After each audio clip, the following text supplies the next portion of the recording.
De amióta rappelek, bár nem figyel a média, a zeném és a nevem olyan kemény, mint a média. Underground vagyok, így hát színhibás a reklám, de a zeném mégis kelendő, mint a legédesebb lekvár. Szóval ezek olyan dolgok, tudom, így visszajön az emberektől, és azt mondják, hogy fú, hát ez valami eszméletlen, kegyetlen. Az, ami másnak természetes, nekem soha nem volt. Apám, anyám szeretett és biztonságos otthon. Nem ölelt meg anyám, és nem puszilt meg soha. Nem mondta azt nekem apám suli után haza. Nem fogták a kezem, hogy a piros volt a lámpa. Idegeneknél próbáltam, hogy náluk talán hátha. Suli után engem is, haza vár egy család. Lemoshatom magamról az intézetnek szagát. Berger Szigfried vagyok, és 33 éves, két családos apa vagyok. Van 2 gyerekem, egy feleségem. Jelenleg most munkanélkülin vagyok, utána lesz egy másik munkájám, ahol irodaházban leszek elméletileg, egy ilyen kisebbségi irodaházban. Ott fogok majd dolgozni. Még egy hónapos átfutás az egész dolognak, úgyhogy igazából így egy hónap munkanélkülin vagyok. Hát másodállásban önkéntesen vagyok egy alapítványnál mentor, Képen a gyermekkrízis alapítványnál, és a stúdióban vagyok én mentor, a zenestúdióban. Hát igazából kb. Olyan sorsom volt nekem is, mint a forgatókönyv szerint, ez a mostoha gyerek sorsa, nem kell túragozni. Kb. Olyan voltam, mint a nyomorultakban a srácok körülbelül.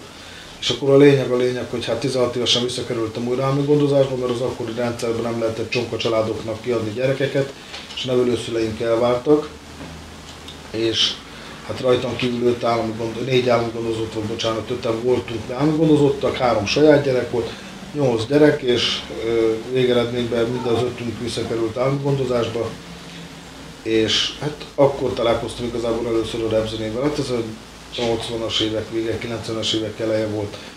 Én amikor lépcsőházi gondok voltam, úgy fogalmaznak, egy nagyon szép megfogalmazás a lépcsőházi takarítónak. Ezt a 6 lépcsőházat takarítottam, és a lényeg, hogy én találkoztam hajléktalanokkal, nem egyszer, nem kétszer lépcsőházakban.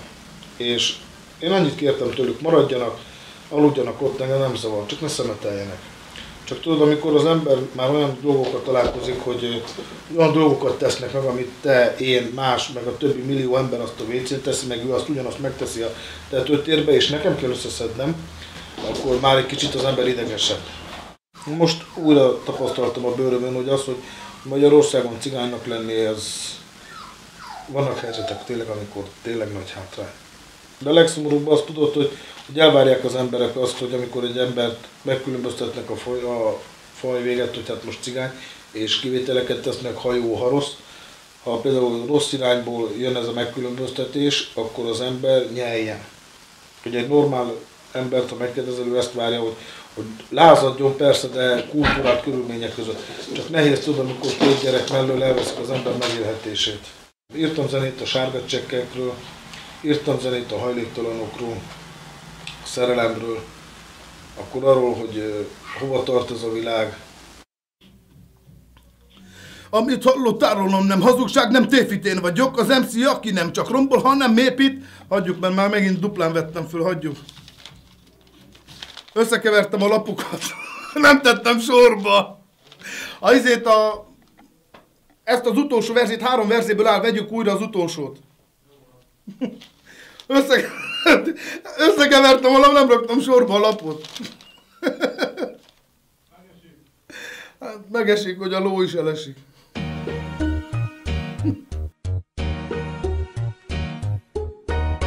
Leszálltam a vonatról, mi éle óra szállítottam, hajolók a folyó fölé, nem hajtogatok csónakot. Jó napot! Az életkönyvét olvasom, a sorsnak beton színpadán, mozeng a hangom, szót kapok. Én festem a szivárványt, a legkisebb a családból. Szavam többet ér a hip-hopban, mint aranykarácsból. Minden napom karácsony, és tudom miért teszek. Én mint ott a zene célja, a polcodon is ott leszek. Veszítem a határt, annak a húrok hallom. Előttem nincs zárva semmi, tárva minden ajtó. Én lettem az alap, a fundamentát hallott ember. A nevem mára ismert, a vas hangja hozzá csenget. A stílus, amit hozok, az én belőlem fakad, nyugodtan utánoz bátran. Akit te csak kakasz. Ez az életszakasz olyan tökre, mint a színház, aki majmol valakit, az a médiában király. Én maradok csak szimplán, egy underground MC, aki nem csak álmodozik, hanem mer valamit tenni. Csak lazán, mint a kazán, kirepellem én a kaszát. A halál kezéből freestyle nyom, ez után lazán. Talál, bingo, ingo, ringo, mint Ringo Starr, igazi hip-hop digo. Bim-bom, szól a harang, rángatja a kántor minden délben. Száll a hangom, mint a darva kell a szélben, nézd meg! Mai nap itt vagyok, ha gondolod ugorjál vissza, vagy holnap, és majd nézzük össze. Jó van. Akkor holnap meglátjuk, mit tudunk. Van alapod? Van. Szöveg? Van. Elképzelés, klipről, minden? Hát csináltunk egy zenét, múltkor, és egy klip az. De még mindig ez a szókimondó vonal? Nem, mert már finomítottabb verzió. Persze. Muszáj, mert az a baj, tudod, hogy olyan, hogy faszom ki van, megbaszom a nőt, ebből nagyon sok van. Ja, ezzel telített a piac. Olyat kell csinálni, amit még ember nem csinált. Hát tehetségesnek tehetséges, csak sokszor az a baj vele, hogy a kritikát ő nem úgy fogja fel, hogy kritika, hanem támadásként éri meg. De hát hány éves vagy? 17 évesen, hát én sem engedtem, hogy nekem megmagyarázzák, hogy kell rappelni, hát azt mondtam, mindenkitől jobb vagyok. Szia Zolika! Én is mindenkinek azt mondtam, hogy hát én jobb vagyok, nekem nem magyarázzák meg. Hát ugyanebben a cipőben voltam, csak már ugye lehullott rólam ez a cipő. Na majd kihozunk valami közöset, jó? Béke. Vigyázz magadba. Jó. Jákob. Annyiban tudok segíteni a srácoknak, hogy elmondom azt, hogy hol, mikor, mit javítsanak. És ők felnéznek fel, akkor így?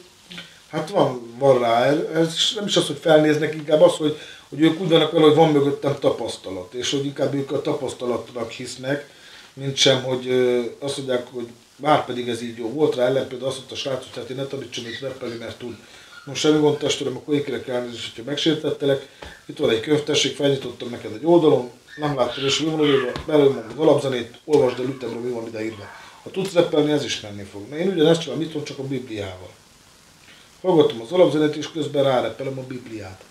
És nem azért a Bibliát, mert ugye az a kedvenc olvasmányom, a világ legnehezebb olvasmánya a Biblia. Hát a legnagyobb vágyam most, hogy legyen egy közös gyerekünk Erikával.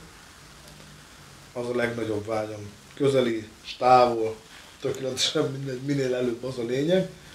A közös gyerek, sokáig élni. Igazából ez. Nem meghalni. Például mielőtt jöttél előtte, sírtunk pont közösen Erikával, mert ugye őnek mindig halálfélemei vannak, és előjött belőle megint. És pont erről beszélgettünk, hogy milyen jó lenne sokáig élni. Például most azt mondaná nekem a Jóisten, hogy Siegfried nem rappelett soha többet, de egész 100 évet. Egy vagy nem. És így foglalkozások, vagy munkák tekintetében, és mi az, amit nagyon szívesen csinálnál még? Hát nagyon szívesen tanítanák, de eszméletlen nagy örömmel. Nagyon nagy örömmel. Az a baj, hogy sok mindent nem tudok tanítani, tudod, mivel én nekem sem volt erősségem a tanulás. Leginkább a cigány nyelvet tudnám tanítani, mert azt anyanyelvi szinten beszélem. Meg a tapasztalat, amit eddig a 33 évem alatt, amit összeszedtem minden téren akár. És a cigány nyelvet hol nyújtod meg? Őszintén?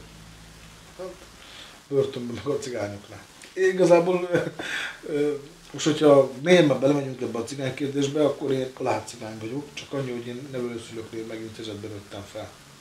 Azért nem tudtam azt a nyelvet beszélni. Aztán utólag pótoltam azt a hiányosságot. A 77. senki sem vagyok, ez alatt még inkább nem voltam. Annyi, hogy most már többen megismernek az utcán, ez egy nagyon jó dolog, de ugyanúgy nem vagyok sehol sem jegyezve. Szóval nincs az, hogy mert az MC Siegfried. Ilyen nincs, érted? Van egy srác, avasol egy cigánygyerek, repelget, van 2 gyereke, meg egy kis Yorkia, kész. Így vagyok elkönyvelve. És a lényeg az, hogy nem tartozok sehova. Szeretek így játszani a szavakkal. Tényleg ez egy hatalom. Ugye egy Miskolcot meg imádom. Világéletben utáltam Borsod megyét, ez a legszebb az egészben, és megszerettem. Itt kaptam meg mindent, ami az életemben soha nem volt.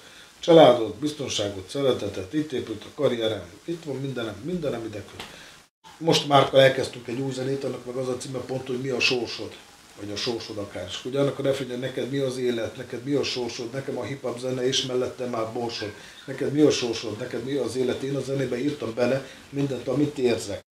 MC Siegfried, ez a nevem, tudjátok, ő már gyerekek. MC Siegfried rapper, hát emeljétek a kezetek. MC Siegfried avas hangja hozzátok csenget. MC Siegfried életérzés hoztam nektek, bang bang. MC Siegfried ez a nevem, tudjátok jól már gyerekek, MC Siegfried rappel, hát emeljétek a kezetek. MC Siegfried a vasangja, hozzátok csenget, MC Siegfried életérzés, hoztam nektek bang bang.